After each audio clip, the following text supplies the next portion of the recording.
wonderful to be with you all today.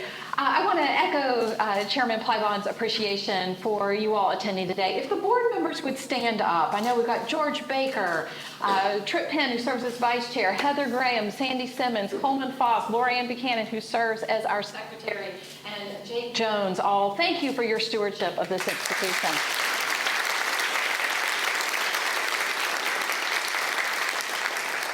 So back this winter, we decided it was time for us to look at our mission statement. You know, when you're founded in 1831, every now and again, you ought to check and see if your mission statement still applies. And so we worked on a mission statement, and we made some tweaks to it. You can read here our new mission statement. We challenge the minds and inspire the souls of our students, preparing them to become successful, responsible citizens who pursue lives of integrity, service, and lifelong learning. That's the why. That's what we do on a day in, day out basis. That's why you're here, because of this mission and what we do. And then we wanted to look at the vision, and you laid it out well. We are different since 2020. And so for a vision statement, we wanted it to capture a post-pandemic world. Right? We can just talk about AI. We won't tonight. But we could talk about AI and be here all day on the impact it's having in society, and particularly education and how we do our jobs and what jobs will be available. So we wanted a vision statement that reflected that. So LaGrange College wants to be an innovative institution, holistically educating our students to connect with and contribute to an ever-changing world. That's what we aspire to, and the decisions we make are in service of this vision. And then we had a moment where we said, okay, we've got to be clear on what our values are. And so we created a new value statement. So LaGrange College, we value the inherent worth of every human being, the pursuit of lifelong learning and development, integrity and moral courage, spiritual growth, and service to our community and our world. That's what we're trying to embody here as employees. That's what we want our students who leave here to have, these values deep within their DNA by the time they leave, that this is who they are out in the community. It's how you can count on the interactions with us as community members as to how we behave. As we look at those values, it's important that we train new employees, and we make sure that they understand the beauty of this place and how we work. We have 3 new senior leaders this year that I want to take a moment to introduce to you who have embodied these values as well. Kawana Campbell, if you'll stand up and wave to everyone. Come on now.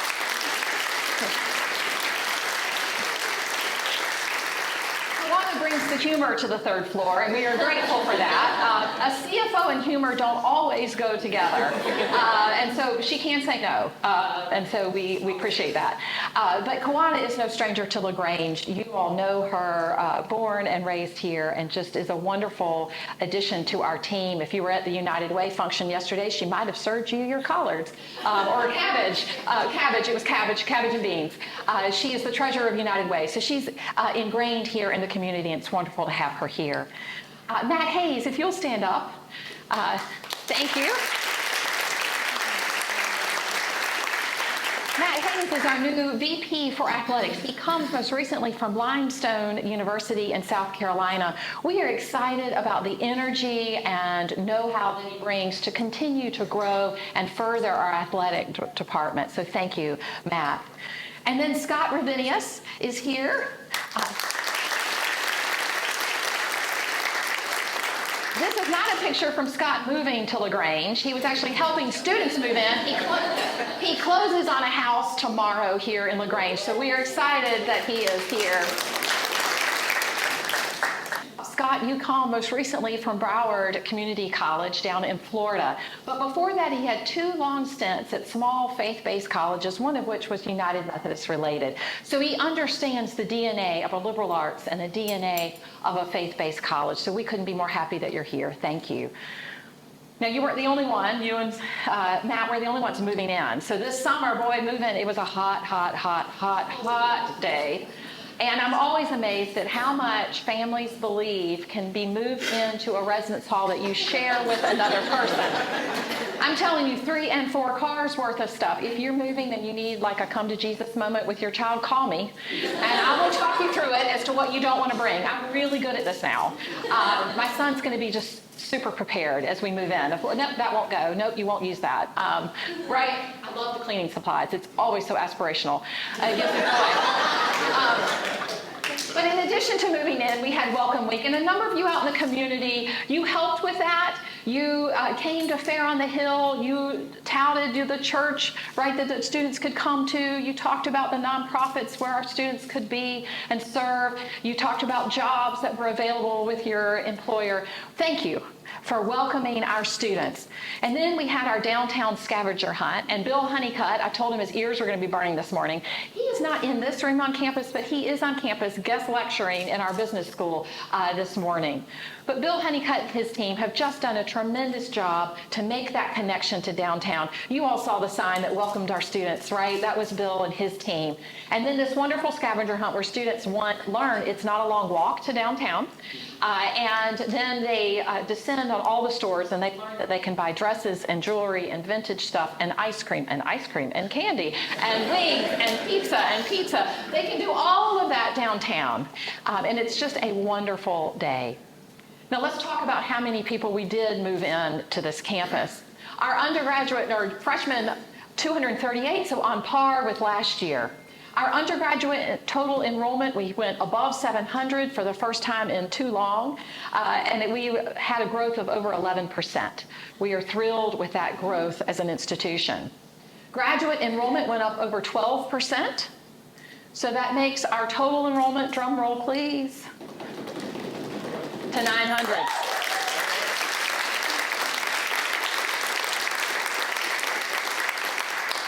So this shape is like a frying pan, and that's not, we're glad we've got now the lip to the frying pan, but this is going to be a valley, right? We're going to, and then we're going to have in the distant path the COVID years. We're thrilled about what this means. Now I want to tell you about 2 of the students that are in that 900. This is really cool. This is the Orton twins. Madeline and Meredith.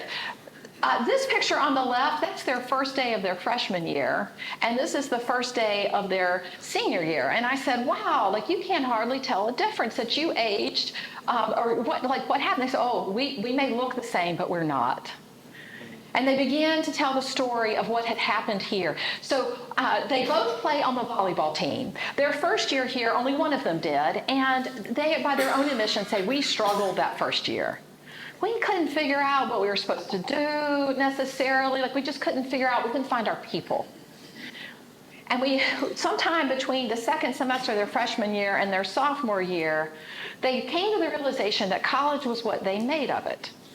And so they started to get involved, and they found a home in the Baptist Collegiate Ministry program here on campus.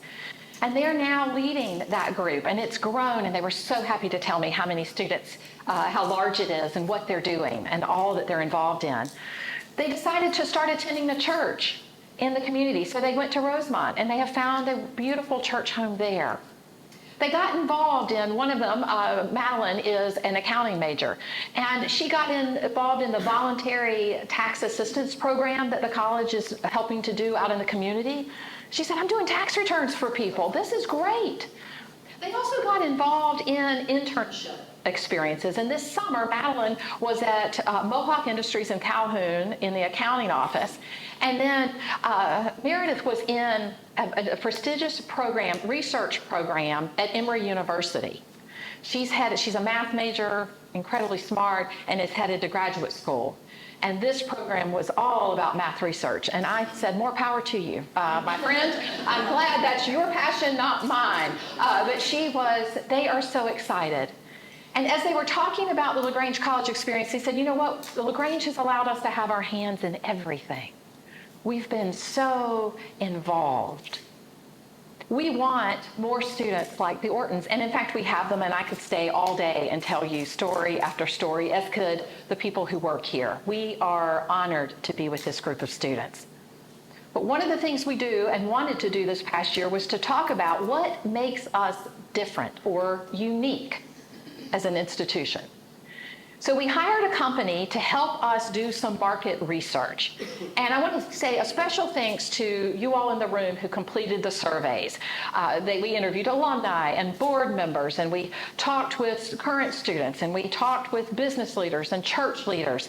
And you all helped inform what's the impression of this wonderful institution. And through that work, we gathered pillars that describe who we are. And in all of the 5 make us unique. Not one separately, but all 5 together. So today I want to talk through these because there's a couple of these that you should be really proud of because they directly involve you. Let's start with close-knit community. Yesterday at the United Way luncheon, a woman comes up and she introduces herself to me and she says, "Hey, I'm so-and-so, and nice to meet you, so-and-so." And she said, "I got a story to tell you. I'm in line in New York at the Statue of Liberty." I'm like, "Well, where's this going? I don't know this story." And so I'm interested, I'm piqued. And so I'm listening. She's like, "Well, it's a long line." And I'm standing there and I'm like, I'm just, going to I'm a Southerner. I'm going to talk to everybody around me. And so she begins to talk. And the person says, "Oh, you're from Georgia." "Yes, I'm from Georgia." "Oh, I had a relative that went to college in Georgia." She said, "You did? Where'd they go?" "To LaGrange College." "You don't say." "That's where I went." But I'm sure that you are, that person's probably older or younger than I am. And the person said, "Well, I don't know." And she said, "Well, just humor me and tell me the name." And they told the name of the person. She said, "That was my next door neighbor my freshman year in Hawks Hall." So close-knit, I mean it. We are close-knit, and they got her on the phone and they talked in the line of the Statue of Liberty. You don't know where you're going to find a LaGrange College graduate. We are a close-knit community. I love these statements. One student, "When I went to the other schools, they wanted me to listen to their music. When I came to LaGrange College, they wanted to hear mine." Right? It's not just proximity. It's that relationship. It's that caring that takes place. When you say you're close-knit, you care. And it matters who you are. I love this one. "The intimate campus led me to choose LaGrange College. I wanted to attend a school where I was more than just a number." That one stood out to us, and you might see that later. Our close-knit community extends beyond what the campus is. We're proud that 23% of our graduates live in Troup County, and they're serving in our schools and our hospitals and our doctor's offices, and they're serving in nonprofits and businesses as accountants and owners and chiropractors. They're everywhere, and we're proud of them. We're particularly proud of 6 this year, and I think 3 of you are in the room today. Nate, I've lost you. If you will stand, Savannah, Nate, Rosie, Katie, Jesse, and Caminia, if you will stand if you're here.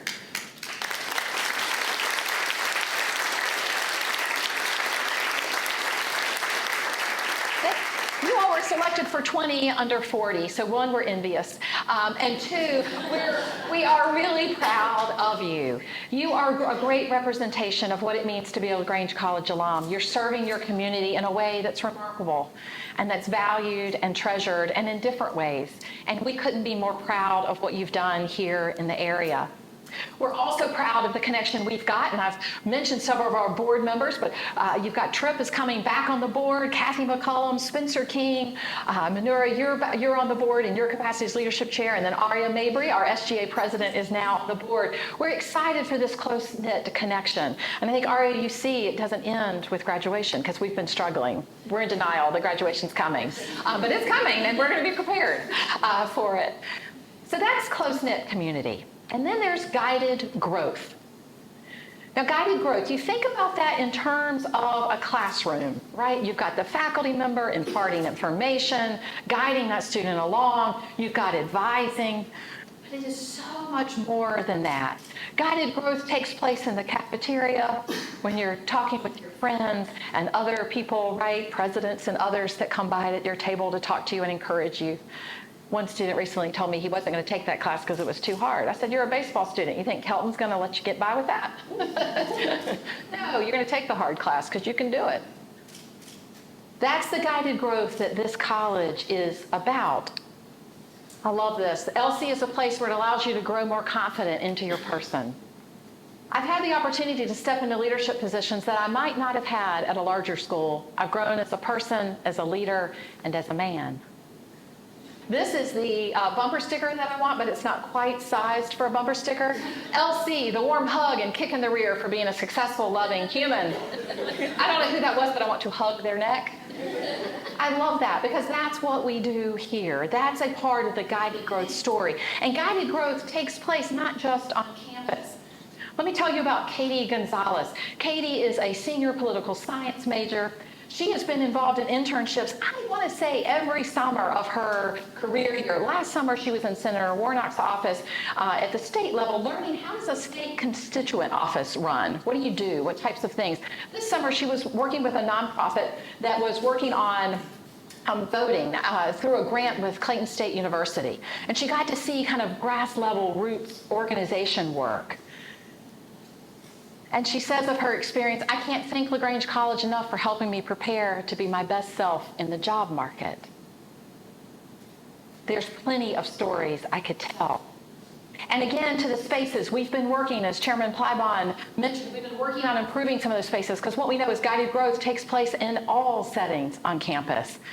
So we've been working on Hawks Hall. We had a generous donation. This is not what Hawks Hall looked like before August of this year. We were at the very end.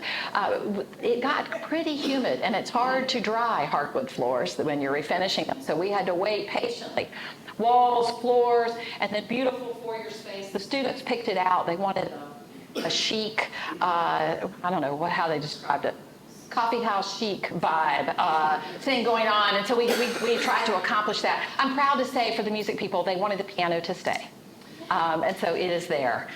We also worked downstairs at this lower end at Turner Hall to provide an opportunity for our students to grow in their health. That's a part of the guided growth opportunity, and so we established a small room that allows our students. Our spaces over in the buildings that are more where the athletic offices are, they're intimidating if you're not an athlete. So this allows for an area for all students to come and enjoy and get fit. And then directly downstairs is the Boopy. I hope that you will go downstairs and see it. It has been changed quite a bit. It's a wonder what a can of paint will do and some hard work. And we've been able to repurpose some furniture, buy some additional furniture. Again, this is a space where students can hang out. Sometimes it's the peer-to-peer reaction that is a part of the guided growth story. And as we continue to look to the future, we have been in a feasibility study led by Cox Curry and Associates to look toward a comprehensive campaign. So as we continue to make sure that our spaces will allow us to be the innovative institution that we want to be. And then there's the third pillar, purposeful place. Now we can think about place as that classroom or Hawks Hall or the Boopy. We can think of that as an athletic field. But we also want to think about that as the city of LaGrange. We want to think about that as the county and the wonderful resources that West Point Lake and all the industries that are here provide for our students. 40% of the respondents to this survey said that place was a leading factor in their decision to attend. I think sometimes in a small town we feel like we need to apologize because we don't have the Target yet. We don't have to. We've got it, folks. Our students are thrilled to be here. And I really like this comment. I kind of picked LaGrange because of how it looked. It's homey, like my grandma's house. Now, I like that because my grandmother's house, I don't know about you all, but my grandmother's house was where I felt safe. I felt cared for. I had the best food I was going to have all year while she apologized that it wasn't good. And then I was going to have encouragement, and I was going to learn. Learned how to can next to my grandmother. Learned how to string beans and pick things from the garden from my grandmother. So I think that's a really good thing. I get what that student's saying. That's an honor. When we look at place, our community also allows us to have fun things like the clash of Highway 49 or 29. My college was on 49, so that's automatic. But Highway 29. This was a wonderful opportunity. We've played point in a lot of things. We've never played in football. And so, guys, I just can't wait to tell you about this game. It was fantastic. But instead of hearing it from me, I want you to hear it from somebody else. Mr. Speaker, last week I rose to recognize the dawn of the newest college football rivalry in the great state of Georgia, and today I rise to honor the winner of the inaugural clash of Highway 29, the LaGrange College Panthers, led by Coach Wes Dodson. On Saturday night, the Panthers defeated the Flint University Skyhawks 36-14. I attended the game with the president of LaGrange College, Dr. Susanna Baxter, the president of Flint University, Dr. Stacy Bartlett, and administrators of both schools. Mr. Speaker, this matchup was exciting from the beginning. On the first play of the opening drive, LaGrange converted a double pass for a touchdown, and on the ensuing kickoff, Point responded with a 90-yard kick return for a touchdown. LaGrange's offense was led by three talented players: quarterback Henry Broadnax, who finished with 265 passing yards and 3 touchdowns; kicker Landon Eaker, who was perfect on the night with 3 field goals and 2 PATs; and wide receiver Damian Thompson, who in his first ever collegiate game was honored as the USA South Athletic Conference's Offensive Rookie of the Week. Mr. Speaker, as we celebrate the Panthers' victory, we also remember their teammate, Marquise Rice, who tragically passed away during the offseason. LaGrange College Panthers honored Marquise with an incredible performance, an indomitable spirit, and an indisputable victory on Saturday evening. I yield back the balance of my time.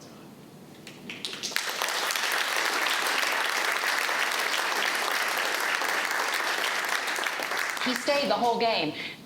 And we had to sit on the Point side because they were the host. And I just longingly looked at the red on the other side. And I would stand up and my family was laughing. I was like, I'm trying to be 50%, guys. I'm trying to turn it down because I'm sitting among all the Point people. They were so gracious. They did a wonderful job hosting. And most importantly, Congressman Jack is committed to preserving Pell. And so we are thrilled with that, his commitment there.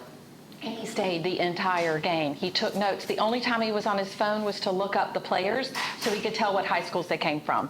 The man knows football and loves it. And so I didn't get to see our group. I just waved from the other side. But that was fantastic. We are appreciative of his support and hyping up this rivalry. It was all his idea. And so we are just amazed with his leadership. Guided growth a purposeful place is also something that involves our study away and programs. This summer we had a group that really roughed it and went to Italy and Florence and Rome to study and learn. Next weekend, we have a group of students, Ari is going with that group, that are going to go to rural Louisiana.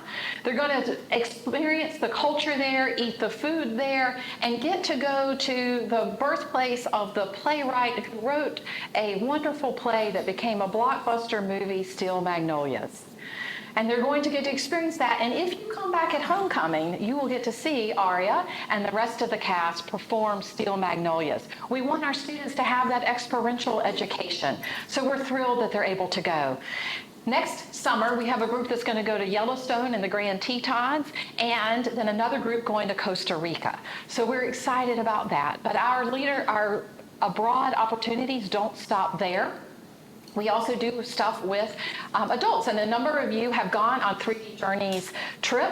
This past year we studied Scotland and we went to Scotland. This year, or this coming year, this new season, we're going to study French culture and French history. We're also going to then travel to South France. We are really excited about this. On your table, on your brochure, you've got some information, and you'll receive an email invitation to an event next week where we will roll out and explain what's happening on this trip, and we hope that you will consider traveling with us. It's great fun. Now let's bring it back to home for the south of France. Again, thrilled with Bill Honeycutt and his team, who have worked hard with businesses like Scoops and Norma. This was a passion project for her to make sure that our students could go downtown and they would get a discount if they showed their ID badge. So if you see those businesses, that's what that's about. And then we're thrilled about all the entrepreneurs we have that have these stickers. Lindsay's got one framed in her office that says, I'm an alum of LaGrange College. We're proud of what our alums do and help make the richness of our purpose place. Then our fourth pillar, industry integration. All sorts of industry is located in Troup County, and it is always a privilege to be able to say to our prospective families, let me tell you why we do these things. And their eyes go, really? Troup County has all that? Yes, Troup County. So thank you for what you do to make Troup County vibrant. When we think about industry, it is all manner of industry. It's not just manufacturing or just healthcare or just education or business. It's everything that we touch. And to be innovative, we need to make sure that we're having conversations on kind of both ways. What does industry need, and are our students prepared for it? Like this alum, one of the greatest strengths of LC is that it prepared me to begin my career. And we do that through internships and listening to what is needed. The school system came to us a number of years ago, an area school system, saying, we really need doctoral. In fact, it was one of the first call I had with Dr. Shoemake was to ask me, when are you getting a doctoral program? We're in the middle of a pandemic, so give me a moment, but thank you for registering that need, and let's talk more about it. And that we began talking a lot about it. This past year, the accreditor has kind of a wonky process. We got permission to enroll students in the doctoral program. This year we have permission to graduate them. It's a two-step process that they want you to enroll, and then as you get closer to graduating, you clear the final hurdle. So we're thrilled about that. Our first doctoral degree, and that means that we can now offer other doctoral degrees without having to jump through all those hoops. So we're really excited about that. I thought you might be excited to see the majors that our students are interested in. So this is our new undergraduates on the left. And the number, and again, these numbers, I think I just heard a student change their mind. So as things, right, they take a class they've never had before, and they start to learn, and they realize it's not what mom or dad said I need to major in. I'm going to maybe do something else. And then you can see on this side, right, the top 10 undergraduate majors. And I'm excited to see a couple of things on here. One, computer science. We didn't have a full year to advertise that program, waiting on our accreditor to approve us. So we're thrilled to be at 13. Engineering at 24, aviation at 12. These are new programs that Chairman Plybon mentioned. I'm also excited to see elementary education back in the top 10. So that's wonderful. Part of those conversations as we think about being integrated with industry is manufacturing. Several years ago, Stuart Countess pulled me over and said, we really need this bachelor's level degree. Let's talk. And we began to talk, and then we talked to Brad and Dan and Mauser, and we started having broader conversations. And so now we have students enrolled in a career that's a direct input into what this area needs with the bachelor's in manufacturing engineering technology. I'm excited about that program and what the future holds for Troup County. And of course, those conversations are like, now that you've done that, let's talk about the next thing, right? But that's what an innovative institution does. We've got to be listening and engaged in conversations. Our final pillar is soulful service. This one's rooted in our John Wesley United Methodist heritage, right? That we are to be in service. We talk to our students, find a career that is something God's calling you into. It's a shame to do something that doesn't excite you at all, right? Don't do it just because you think the paycheck's good. What is God calling you? How can you soulfully serve? And then, of course, soulful service means volunteering. Over 4,600 hours of volunteer service are provided by students in this community every year. So whether you're on a sports team, or you're in a sorority or fraternity, or a student club, or a class, you are going to be engaged in service, and that's important to us. I know we're looking at Sharon with United Way. That's one of our locations for one of our servant scholars who's volunteering time there to do things that Sharon and Barbara couldn't have time to do, or expertise like social media and all of that, right? To reach the younger generation. Last night ran into some students and I had the United Way shirt on, and they're like, "What's that?" Let me tell you, well, you're going to work in a place and it's going to be United Way and you're going to give. And they're like, why? Because, da, da, da. And I was like, great, I'm going to wear this more often around campus and have this conversation about the great things. And our students are helping make that work happen. I love this quote. The one phrase I would use to describe LC is equipping for service. That's why we do what we do. And the settings in which we equip, well, it varies, right? But one of those places is the chapel. So this is a picture from opening chapel. We were thrilled to have the senior minister of First United Methodist come, our home-based church, come and welcome the students. If you want to have hope in generations, you should come to chapel, 8 o'clock. Anybody's welcome. Come and see. The students lead it. Is it always well done? No. Sometimes it's a little pitchy, but they lead with passion and sing for a love of the Creator that is inspiring. This past week, Clay came and gave a speech, so you know the place was rocking by the time he finished. We are thrilled with what they do. And this year, we're celebrating the 60th anniversary of the chapel. What a building. Now, I'm sharing this because we did a Painting with the President event. Now, my friends saw this on social media and called and were like, you're doing what? Do they know you can't paint? But look at this. It looks like the chapel. I'm really proud of myself. All the pictures look like the chapel. The teacher, the instructor, I can follow instructions. And so I did a good job. What was really unique about this experience is how many people that were there that said, I got married here, I got engaged there, or something else really pivotal in my faith development happened in this chapel. We could have filled the room 3 times over. So Jennifer's working on some alternative ways because people keep pulling me over in town going, I need that. I want to do this because I got married there. It's a wonderful facility, and it's a part of the journey of our students and this campus. It's where we gather in good times and in bad, and all the moments in between. We also have our LIFT program. This is a program that the Beesons have shepherded, introduced us to the folks at Outward Bound, and our students go to the mountains of North Carolina. These are first-year students, and miraculously, they all still enroll in the college because they get to base camp. You're a lifter. They get to base camp, and they're told, your cell phones have to stay here. As a parent, I would love my child to do this. The cell phone stays here, and you're going up there. And they hike, and they live off the land, and they cook over an open fire, and they sleep in the rain and the elements, and they use the bathroom in the rain and the elements, and they do everything out. And they get to be with God's creation, and they get to understand within them that there's more there than they've ever thought possible. And they come back with some pretty heroic stories.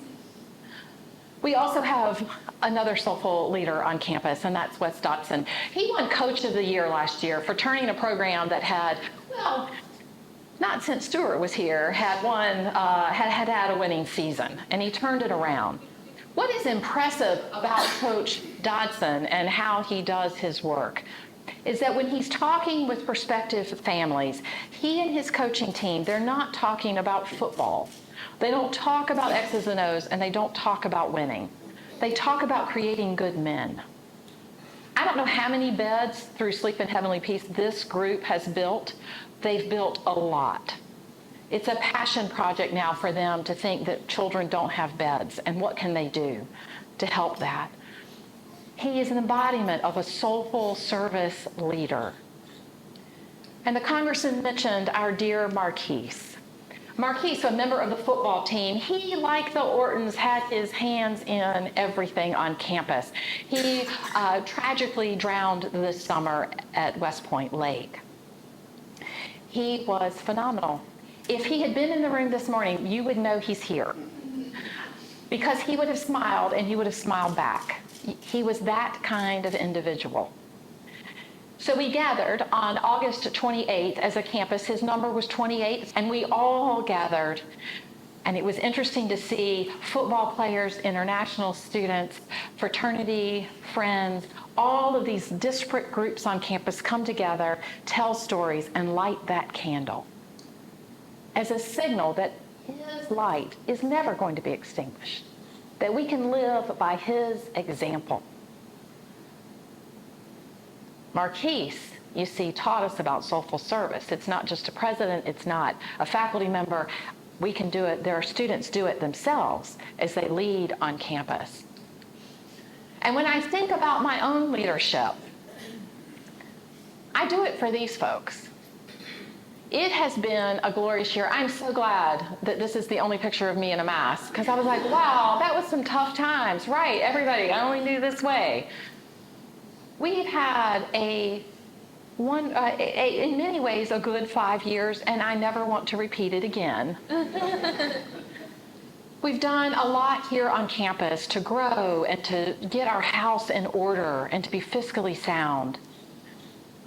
But when I wake up in the morning, what gets me going and gets me excited to get here are these faces, these people.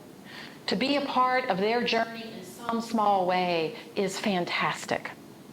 This summer, I was at a meeting, and hundreds of people were there, and we'd been in a long, tedious session.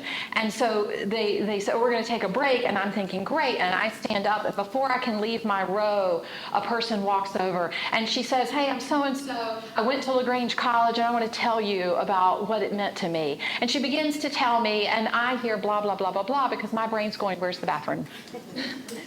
It was a long session. And she saw something in my face. And she said, no, President Baxter, I don't think you're hearing me. And she began to cry, and she had 100% of my attention at that point.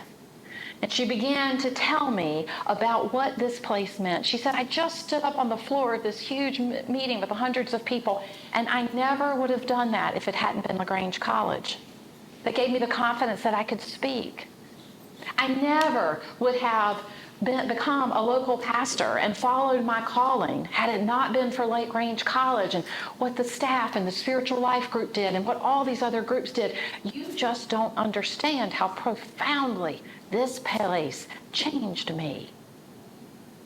I know there are places that I could be and things I could be doing that would be different, but I can't think of anywhere else I'd rather be. My children love this community. My husband and I have thrived here and enjoy LaGrange. And all of these faces, the stories that go with them, I wish I could tell you of their transformation. It is an honor to be here in this place. Now, we've talked about how it was a hard 5 years, and several of you have caught me out in the community, and you're like, hey, I heard so-and-so college is closing. I heard this college is closing. And you want, to see my eyes, see what I'm going to say back. So I want you all to hear LaGrange College is doing well. LaGrange College has gotten its house in order. LaGrange College has become and is becoming an innovative institution. We're creating new programs so that we can attract more students. But a measure of that discipline and of that growth and that approach, I want to share with our endowment. We reached a high water mark for our endowment of almost $74 million as of June 30 this year. Now, the story, if we look at Birmingham Southern, not far away, right? Because that's the example many of you want to talk about. They raided their endowment. This past week, I read a story of a school in the Midwest that borrowed $20 million from their endowment to close this year out in the black. That's not your LaGrange College.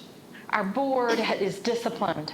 The administration is disciplined. We are doing what we need to do for a bright, bright future of LaGrange College. We want a vibrant LaGrange, and we think a vibrant LaGrange requires a vibrant LaGrange College. And so we're working really hard. But this also represents soulful service of donors, people that have given to this college selfishly. We received this summer a $4 million gift to our music program.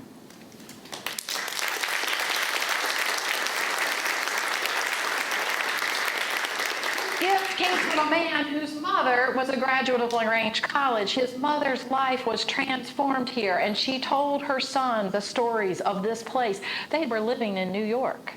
There's a lot of colleges between New York. And he thought enough of his mom that he left $4 million of his estate to LaGrange College. These are transformational gifts. I cannot wait to tell you next year what we're going to do with it. So as we look at our pillars and what we're doing, we're saying, how are we going to market this to the next generation of students?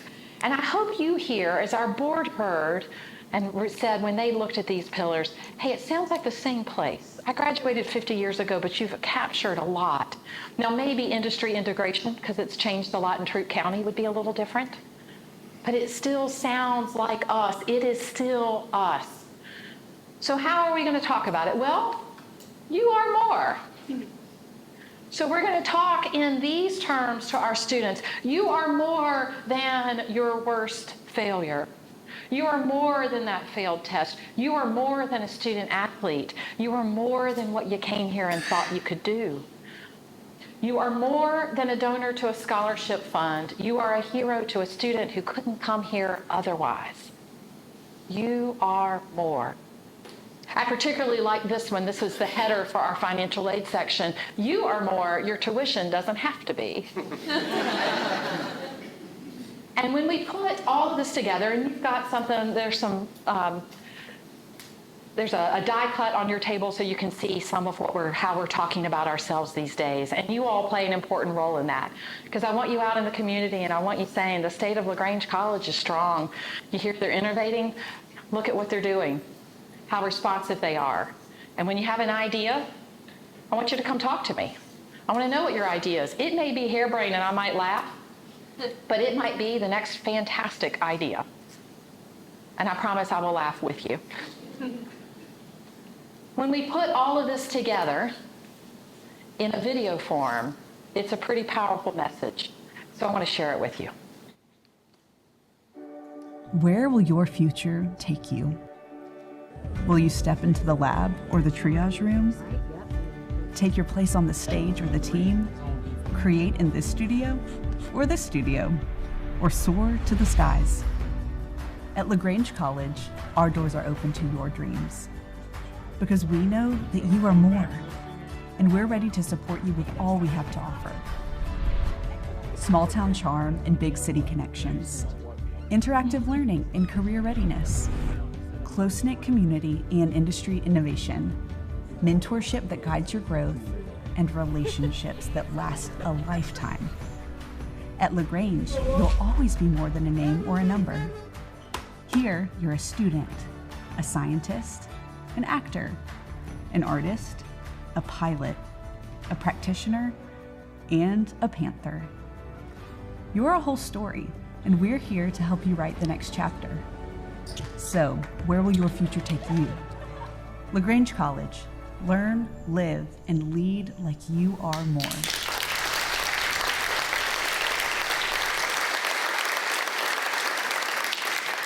Isn't that wonderful?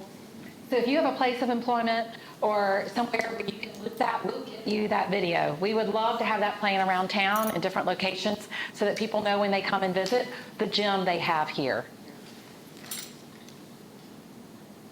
I appreciate your time and energy and dedication. For the alumni, to your alma mater, it's humbling that you are still involved, and a joy. And it is wonderful for our board that gives so much time, and our community members that help make this community so vibrant so that we can thrive. To our leadership council for your work and everything you do, for the employees that are in the room, for Aria as a representative of the students, thank you for what you do to make this place well. It is an honor and a privilege to be here. There is no higher calling in my life than here at this time and this moment. And the state of the college is strong, and I want you to spread the word. Thank you.